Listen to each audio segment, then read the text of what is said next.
Hi, question number 7, അതായത് section 2-ല് ഒന്നിൽ കൂടുതൽ കറക്റ്റ് ആൻസർ വരാൻ സാധ്യതയുള്ള ക്വസ്റ്റ്യനിലെ അവസാനത്തെ ക്വസ്റ്റ്യൻ ആണ്.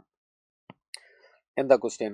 Consider A system of 3 connected strings S1, S2 and S3 with uniform linear mass densities mu kilogram per meter, 4 mu kilogram per meter and 16 mu kilogram per meter respectively.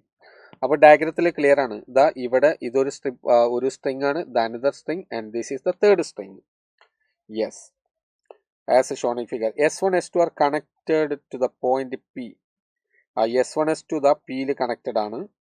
Then S2 and S3 connected at Q. Yes, ഇവിടെ P ഉണ്ട്, ഇവിടെ Q ഉണ്ട്. Ready? Yes. എന്നിട്ടോ and the other end of the S3 is connected to the wall. ഡയഗ്രത്തിൽ clear ആണ്. A wave generator O is connected to the free end of S1. ഇവിടെ ഒരു wave generator ആണ്, അപ്പോൾ അവിടെ വേവ് ജനറേറ്റ് ചെയ്യുന്നുണ്ട്.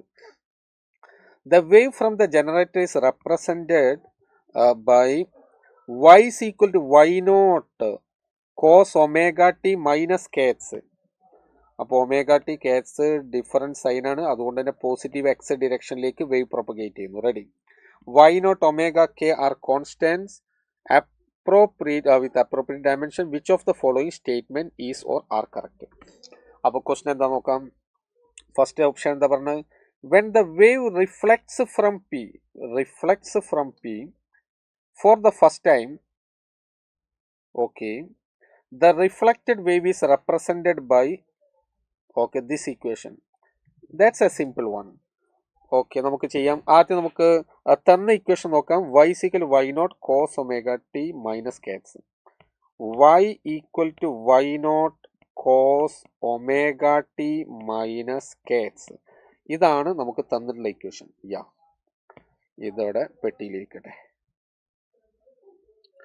ഇനി ആദ്യത്തെ ക്വസ്റ്റ്യൻ നമ്മളോട് പറഞ്ഞത് ഇവിടുന്ന് റിഫ്ലക്റ്റ് ചെയ്യുന്ന വേവിനെ കുറിച്ചാണ് സംസാരിക്കുന്നത്. പിന്നെ ഏറ്റവും പ്രധാനപ്പെട്ട ഒരു കാര്യം ഇവിടെ ഉണ്ട്. അതെന്താ? അത് മ്യൂ, ഇത് മ്യൂ ആണെങ്കിൽ ഇത് 4 മ്യൂ ആണ്, ഇത് 16 മ്യൂ ആണ്. ഓക്കെ, അതിന് ഇമ്പോർട്ടൻസ് ഉണ്ട്, നമുക്കറിയാം. ചെക്ക് ചെയ്യാം. ആദ്യത്തെ കാര്യം, ഇവിടുന്ന് റിഫ്ലക്റ്റ് ചെയ്യുന്ന സമയത്ത്, ഇവിടുന്ന് റിഫ്ലക്റ്റ് ചെയ്യാന്ന് പറഞ്ഞാൽ ഇത് ഡെൻസർ മീഡിയ ആണ്. അപ്പോൾ ഡെൻസർ മീഡിയത്തിൽ നിന്ന് റിഫ്ലക്റ്റ് ചെയ്യുന്നു. അപ്പോൾ 180 ഡിഗ്രി ഫേസ് ചേഞ്ച് ഉണ്ട്, പ്ലസ് ഓപ്പോസിറ്റ് ഡിറക്ഷനിലേക്കാണ് വരുന്നത്. അതുകൊണ്ട് ഇക്വേഷൻ എങ്ങനെയായിരിക്കും? ഞാനതിനെ y1 എന്ന് കൊടുക്കുകയാണ്. y1 ഈസ് ഈക്വൽ ടു ഇവിടെ നമുക്ക് ഇവിടെ എന്താ പറഞ്ഞ ഇക്വേഷൻ? Alpha 1 y naught. ആ ഇക്വേഷൻ ഇവിടെ എഴുതാം. Alpha 1 y naught cos omega t plus k x plus pi ആണല്ലോ. യെസ്, നോക്കാം, ചെക്ക് ചെയ്യാം.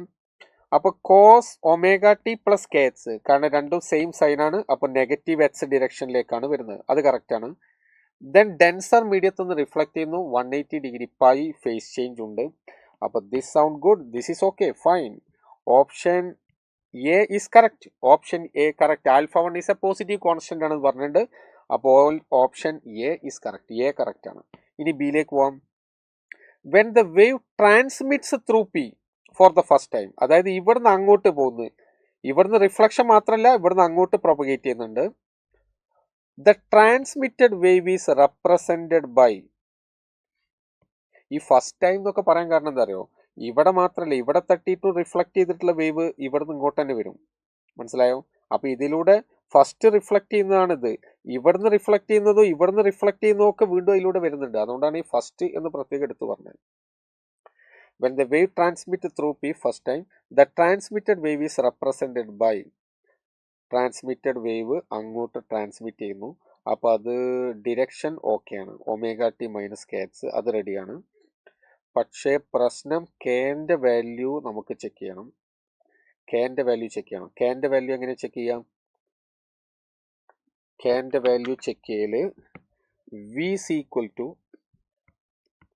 Omega by k and is equal to root of T by mu ആണ്. T by mu series combination ആണ്. അപ്പോൾ tension അവിടെ constant ആണ്. നമുക്ക് മനസ്സിലായി, സീരീസ് കോമ്പിനേഷൻ ആയതുകൊണ്ട്. അപ്പോൾ മ്യൂ ആണ് ഡിഫറൻസ് ഉള്ളത്, മ്യൂ. അപ്പോൾ k is equal to omega into root of mu by t ആണ്, mu by t, or k proportional to root mu ആണ്, root mu. അപ്പോൾ ഇവിടെ k ഇതിനെ നമുക്ക് k2 എന്ന് വിളിക്കാം, k2. അപ്പോൾ k2 is equal to k1-നേറ്റ് നമ്മൾ കമ്പയർ ചെയ്താൽ നമുക്ക് എങ്ങനെ എഴുതാം, k2 divided by k, that is equal to root of 4 mu divided by mu ആണ്, that is equal to 2. അപ്പോൾ k2 എന്ന് പറഞ്ഞാൽ അത് 2k ആണ്, 2k. therefore അവിടെ നമുക്ക് equation y2 is equal to alpha 2 y0 correct into cos omega t minus 2kx എന്നാണ് കിട്ടേണ്ടത്. അവിടെ എന്തേ ഉള്ളൂ, അവിടെ kx ഉള്ളൂ. here only kx is there, therefore this is a wrong answer. എന്താണ് തെറ്റ്, ഇവിടെ k കണ്ടാൽ ഇത് നമുക്ക് ശരിയാണെന്ന് ആദ്യം തോന്നും, പക്ഷെ അതിനാണ് നമുക്ക് ഈ വാല്യൂ ഇവിടെ തന്നിട്ടുള്ളത്. ഓക്കെ, അപ്പൊ k ആണ് അവിടെ മാറുന്നത്, k മാറുന്നുണ്ട്, therefore that is wrong answer. Yes, അപ്പൊ കറക്റ്റ് ഏതാ കിട്ടുക, നമുക്ക് ഈ ഇക്വേഷൻ ആണ് നമുക്ക് അവിടെ കിട്ടേണ്ടത്, ഇതാണ് നമുക്ക് കിട്ടേണ്ടത്. യെസ്, അടുത്ത് നോക്കാം.